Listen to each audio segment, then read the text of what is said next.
Irmãos, abrissem as vossas Bíblias em Gênesis 17. Estaremos lendo dos versículos 1 ao 7.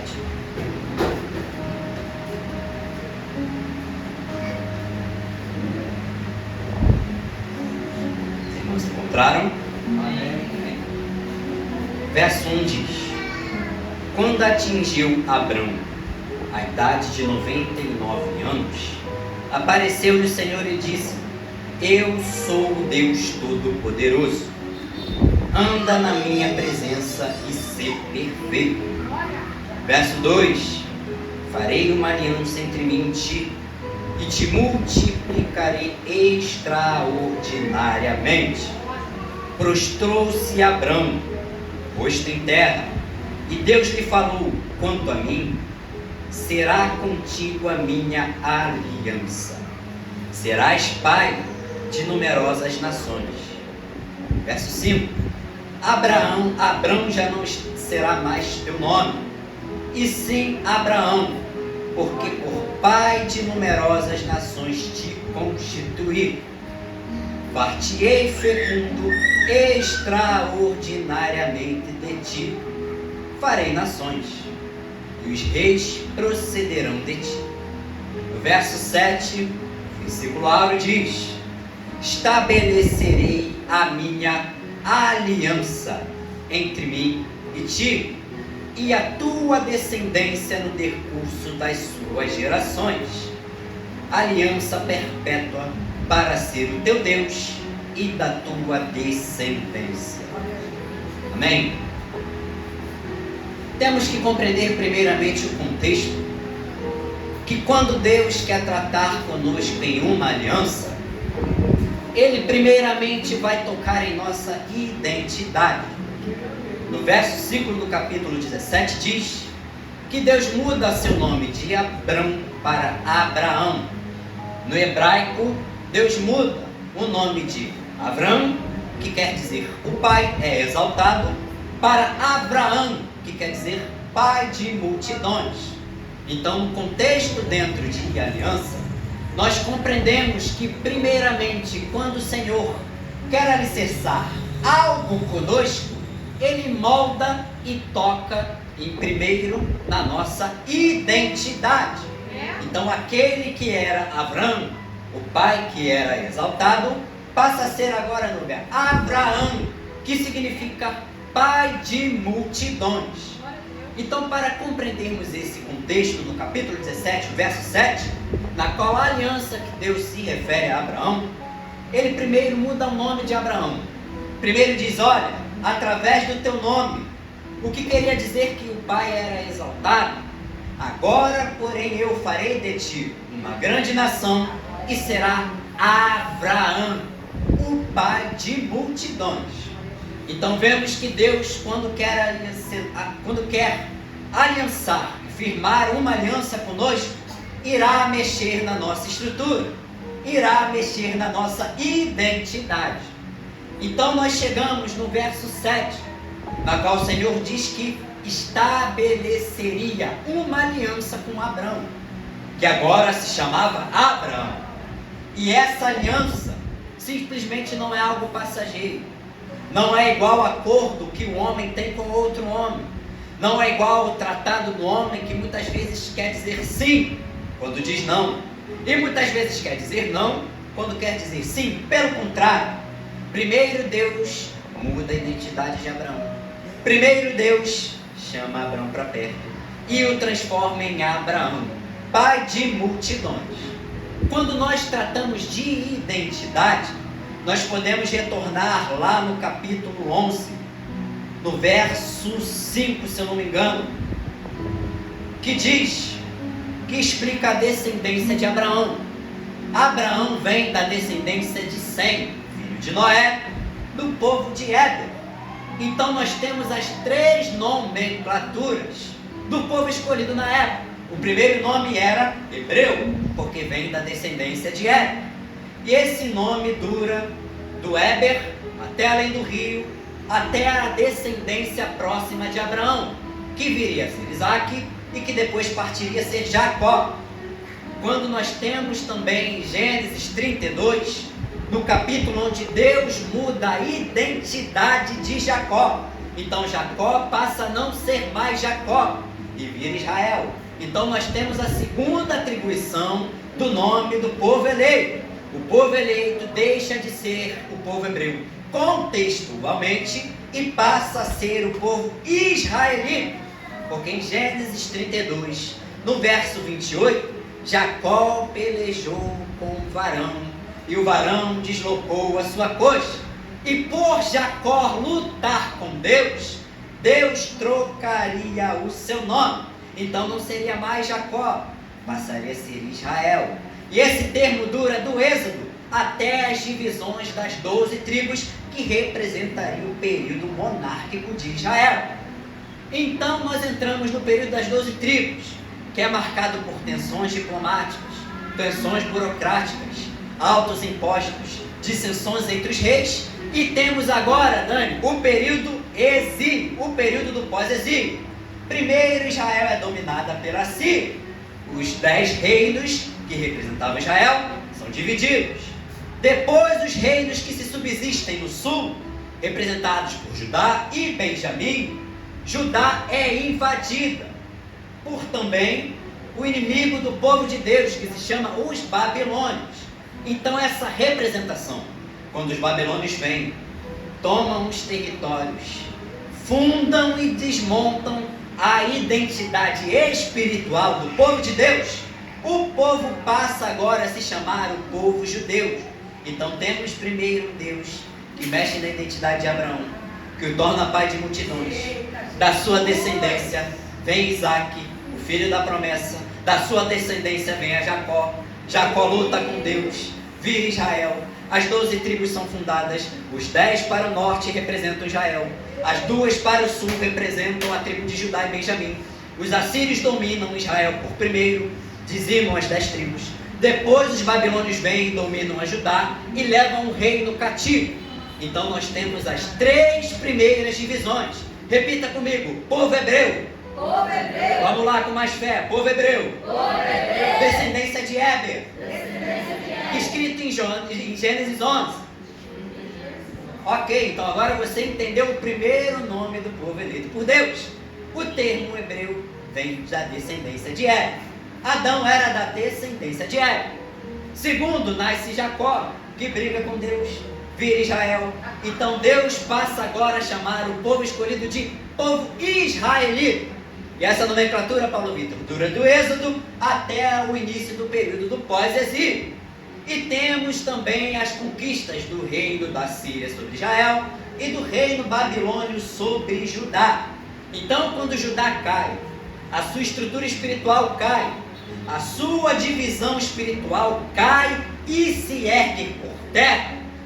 Logo após um longo período, os babilônios permitem que os filhos de Israel voltem e reconstruam os seus templos. E este período é chamado de pós-exílio. Então nós temos a descendência, a origem do nome judeu, que é a nomenclatura na qual o povo eleito se encontra até hoje. E dentro da característica da aliança, vem os benefícios desta aliança. Primeiro, tratamos por identidade. Segundo, tratamos no contexto histórico, Daniel. Terceiro, trazemos com o contexto espiritual. Os reinos foram fundados, os reinos caíram. Judá caiu, o povo passou a ser chamado judeus. Até mesmo na queda, até mesmo na decepção, nós temos um Deus que não se esquece. Nós temos um Deus que é fiel para se manter fiel à sua palavra de aliança. Podemos cair, podemos errar, podemos nos esquecer de Deus, mas devemos nos arrepender. Devemos ter em nós a consciência da aliança daquele que nos chamou. E Ele nos diz hoje: olha, a tua identidade, embora você tente trocar, o chamado que eu tenho contigo, embora você tente mudar, sou eu o Deus de Abraão que chamei lá no início. Sou eu o Deus de Jacó, na qual eu mudei o seu nome. E sou eu o Deus do reino de Judá. Permitir invasão, permitir adversidade, permitir a prova, mas a tua identidade dentro da minha aliança ninguém irá trocar. Dentro do meu tratar contigo ninguém irá trocar. O povo de Deus está na casa, diga glória a Deus. Pastor, o senhor tratou sobre aliança e identidade. E a partir daqui o negócio começa a ficar bom. Muito bom. Porque nós temos agora duas palavras que são extremamente essenciais para a vida do crente. Repita comigo: fé, graça. Somos salvos pela fé, ou melhor, pela graça, mediante a fé. Agora nós vamos compreender como nós iremos aplicar a ideia de aliança em Gênesis 17, no versículo 7, para a ideia de fé e graça.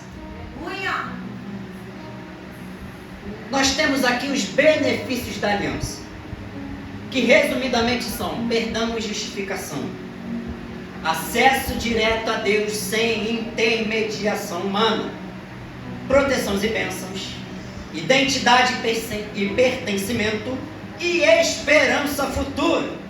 Vamos por partes. Perdão e justificação. Daniel nos remete à ideia da nova aliança.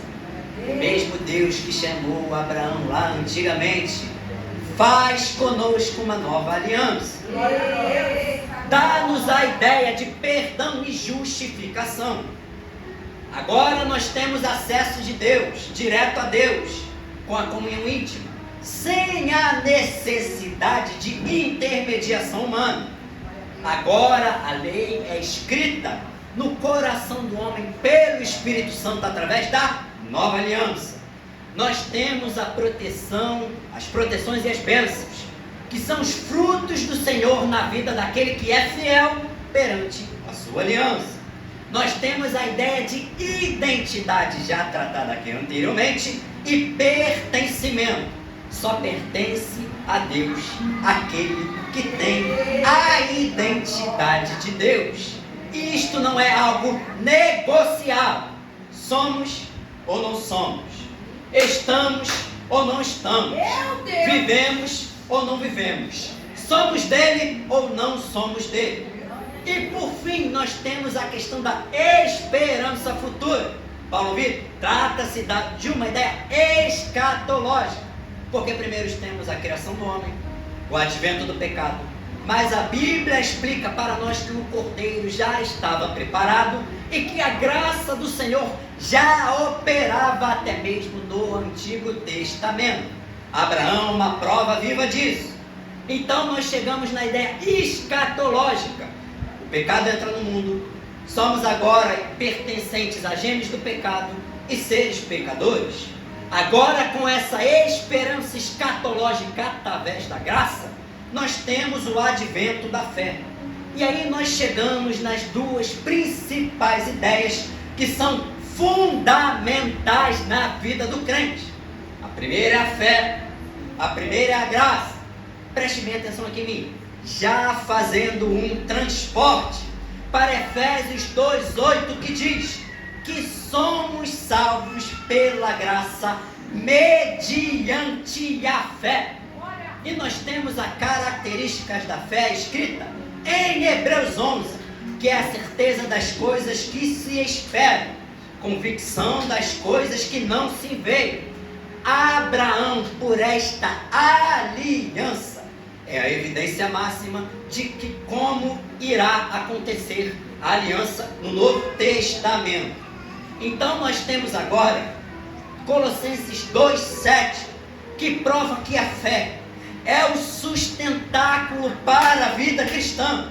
E além do mais, é a confirmação na edificação da fé em Cristo. No verso seguinte, Colossenses 2:8 vai dizer: tende muito cuidado para que ninguém vos escravize, as vossas e enganosas filosofias, que se baseiam em tradições humanas, que se baseiam na falsa religiosidade, que se baseiam na hipocrisia deste mundo.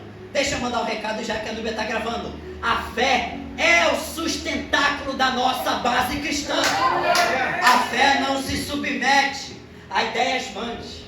A fé não se submete ao multiculturalismo do mundo. Pastor, a fé não se submete ao ecumenismo. A fé não se submete ao paganismo. Nós não vivemos a fé para agradar os ímpios. Nós não vivemos na fé para passar uma imagem social. A fé é o sustentáculo de todo aquele que preserva a aliança, que vive com Deus, que tem o Espírito gravado em seu coração para dizer: eu mantenho a minha aliança, eu represento a aliança. Os vãs ideias desse mundo não me fazem parar. Os vãs enganos deste mundo não me fazem parar. A fé é sustentáculo, a graça é a salvação.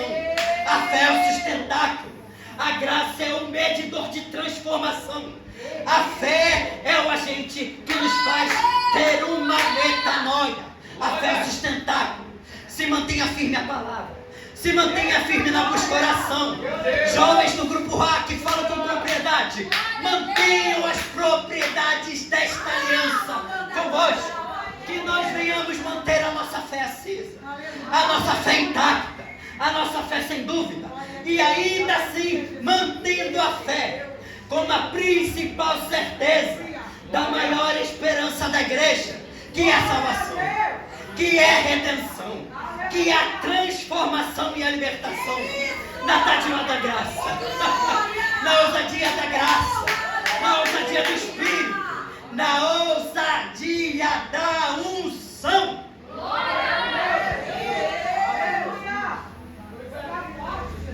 Não se engane. Dizer que tem fé qualquer um diz. E a fé desse mundo é algo curioso, Daniel. É algo curioso. Pastor, as pessoas têm fé. Surge um probleminha aqui no pé direito. Acabou a fé. Apertou no financeiro e quebrou a aliança. Vai pro tigrinho, né? Vai pro aviãozinho. Vai lá pra Bete. Quebra princípios. Vira supersticioso. Alguns ainda retrocedem em ritos antigos. Simpatias, mandingas. Podemos ter um nome, gente. Que fique bem claro que o Deus que nos chama a uma aliança hoje nos prova que a nossa fé não tem que ser pautada pelo que o mundo diz. Deixa eu aproveitar e dizer outra coisa. Ei, dentro da tua casa é você que é autoridade. Deixa Satanás mandar lá não, tá? Cuidado com o que o seu filho está acessando. Cuidado com o que você está vendo. Cuidado com o que você está ouvindo. Porque uma coisa é uma aliança condicional. É o trato de homem com homem. Outra coisa é uma aliança com Deus. Aleluia! E o dia de hoje é marcado para que nós venhamos compreender que a nossa fé em Deus tem que ser inabalável. Deu um pouco glória, né? Tá estreito aí, varão? Tá estreito aí, varão? Receba. Compreenda comigo, ó. O Deus que escolhe o povo eleito os chama para si. E o Daniel aqui explicou muito bem sobre o que acontecia. O povo ia, erguia altares, se mantinha na fé 1 mês, 2 meses, 3 meses, mas depois já tinha alguém quebrando o princípio de novo. E depois vinha a escravidão espiritual. povo cativo, povo escravizado, entravam de novo nas correntes e nos grilhões da escravidão. Mas Deus, como é misericordioso, não se esquece da sua aliança. Graças a Deus. Obrigada, Espírito Santo. Irmão, com a aliança que Ele tem contigo, Ele vai te buscar lá onde você está. Pode correr hoje. Pode correr amanhã. Pode correr depois de amanhã. Mas uma hora Ele vai te trazer. Seja por bem, ou seja por mal.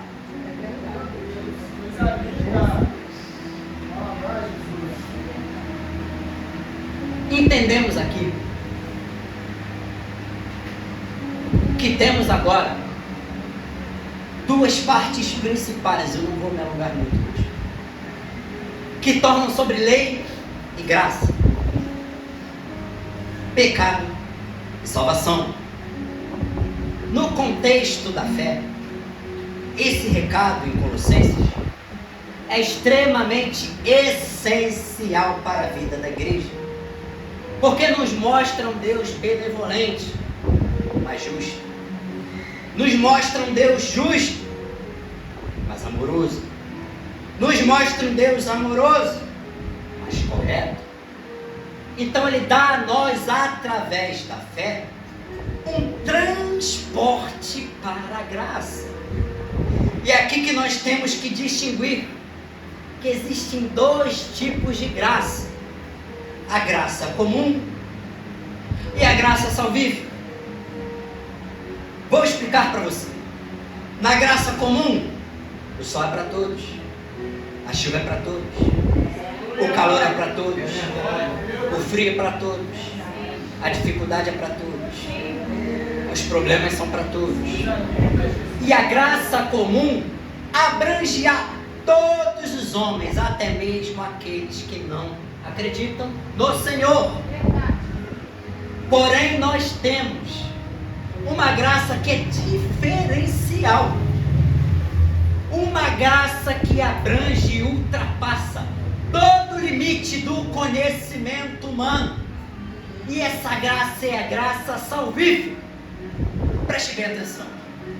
Essa graça salva, essa graça cura, essa graça liberta, essa graça regenera, essa graça resgata, essa graça aliancia, essa graça separa, essa graça escolhe, essa graça capacita, essa graça te ensina, essa graça te ama tanto que o amor é constrangedor.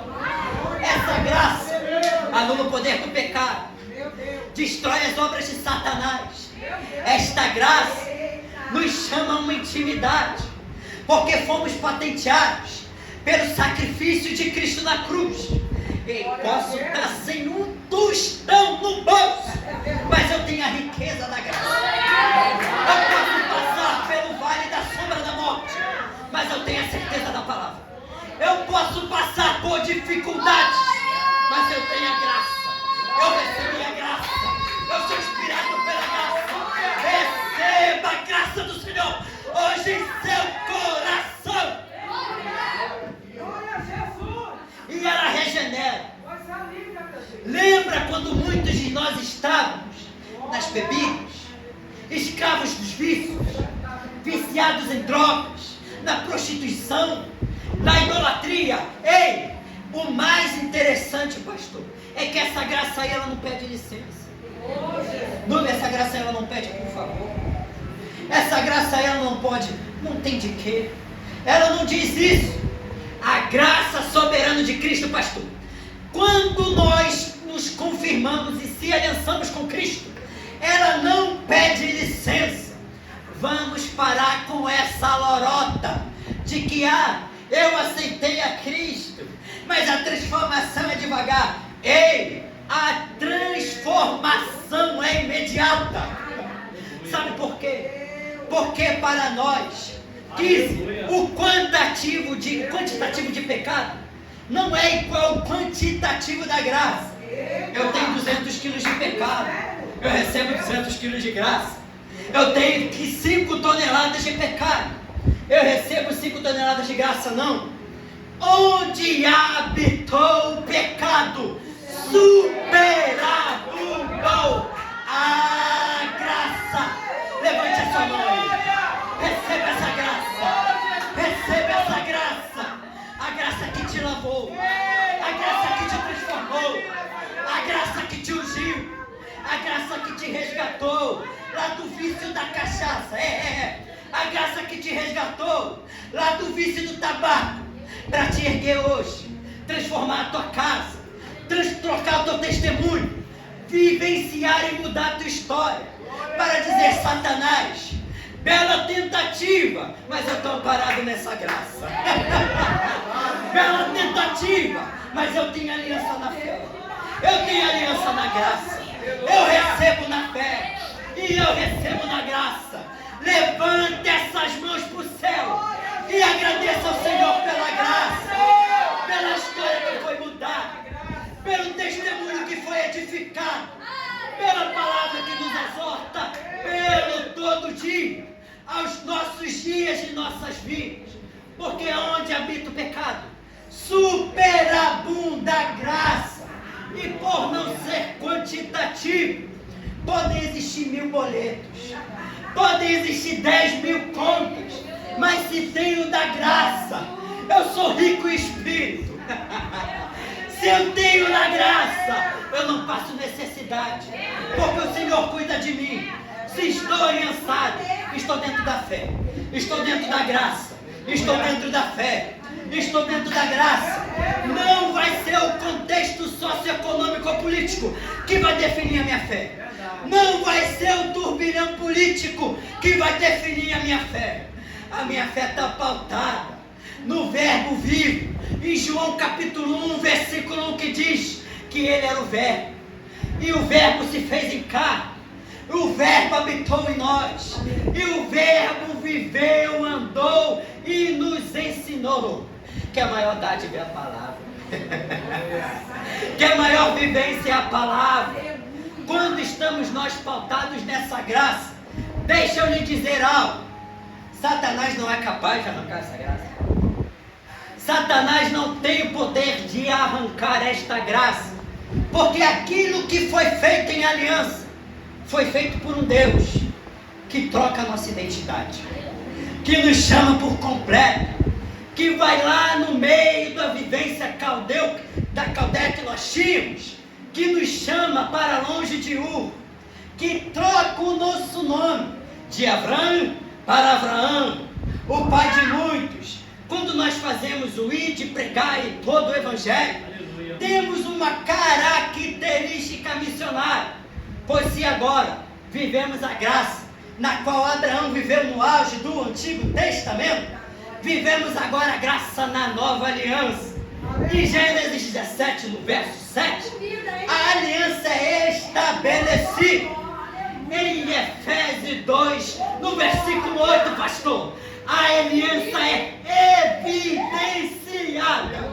Ele é um Deus que independe de tempo. Ele é um Deus que independe de contexto. Ele é um Deus que não precisa de palavra de ninguém, de conselho de ninguém. Ele se mantém fiel à sua aliança conosco.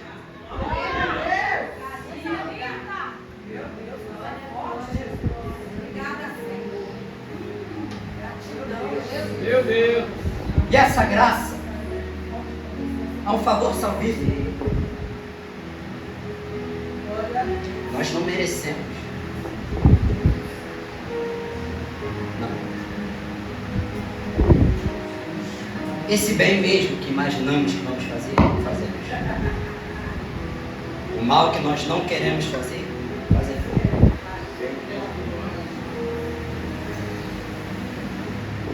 Essa graça troca toda a lógica. Somos culpados. Cristo carregou aquele madeiro por nós. Era nossa culpa. Nós pecamos.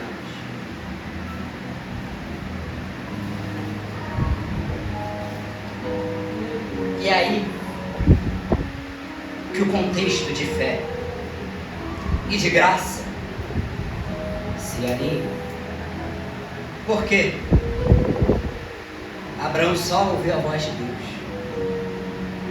Abraão estabeleceria uma aliança contigo. Serás tu pai de multidões. E larga tudo. Deixa seu pai. Ó, sai da vivência deste mundo. Sai da vivência deste mundo. Ó, vem comigo, ó. Abandona a idolatria. Deixe os costumes passados para trás. Porque agora, ó, ele ouve pela fé. Desafiador, né? Ele escuta de Deus: Abraão, sai aí da tua tenda. Em outras palavras, Deus diz: quero eu falar contigo. No íntimo, sai daí.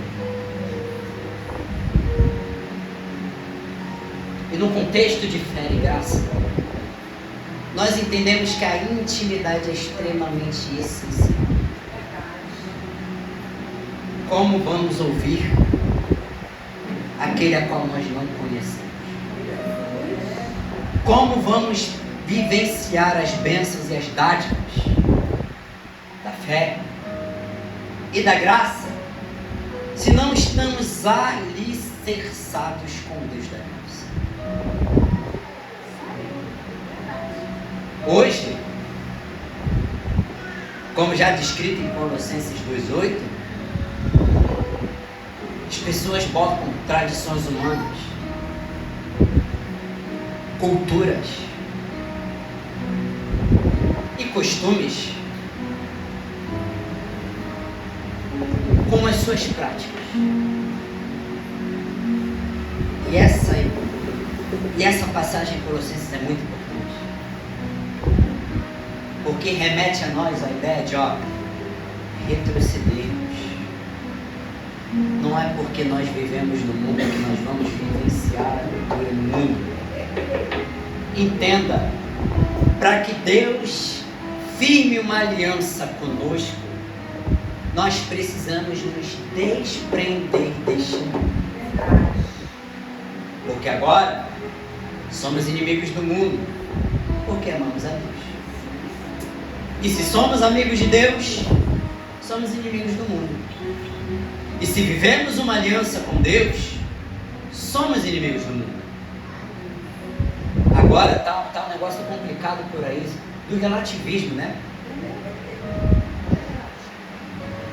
Nada é verdade. Deus é uma ideia ultrapassada. Eu estou me recordando da mulher de Jó, mandando ele aí, amaldiçoa ele aí, morre. Quantas mulheres de Jó têm falado, hein? Nesses dias de hoje, amaldiçoa esse Deus aí, morre. Meu Deus. Tu tá com dívida ali, tá apertado ali, tá tendo problema do outro lado. Então hoje nada é correto, é tudo relativo. Bem é relativo, mal é relativo, bom é relativo, mal é relativo, paz é relativo, verdade é relativa, a mentira é relativa. Há poder no teu nome, Jesus. Mas não é isso que a palavra nos ensina. Há poder no teu nome, Jesus. Onde nós estamos pisando? Aonde nós estamos andando?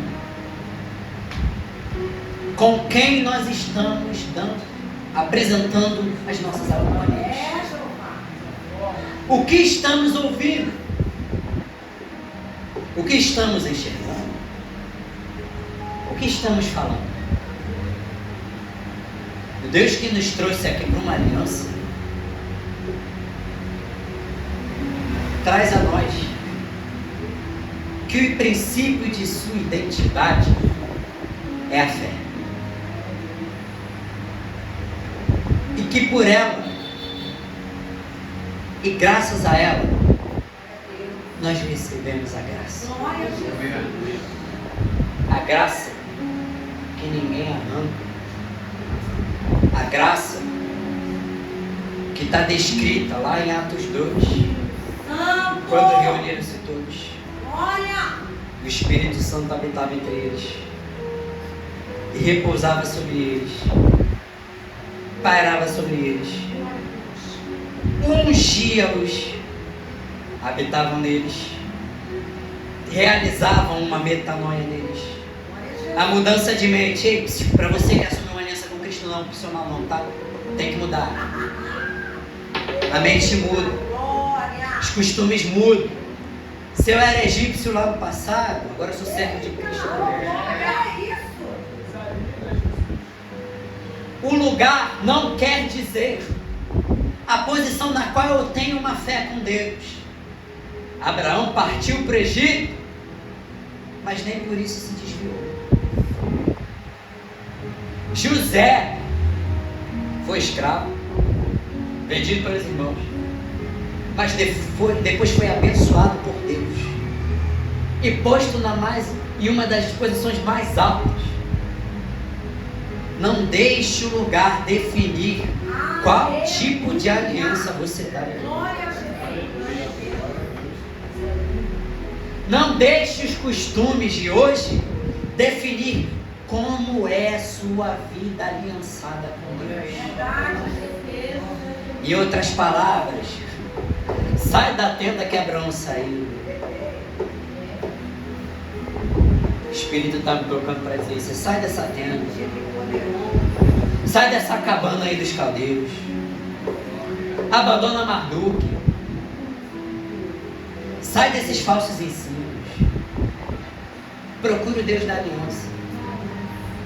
Aquele que salva, que ama, que cura e que liberta. Glória a Deus. Com a gentileza do pastor, se põe de pé.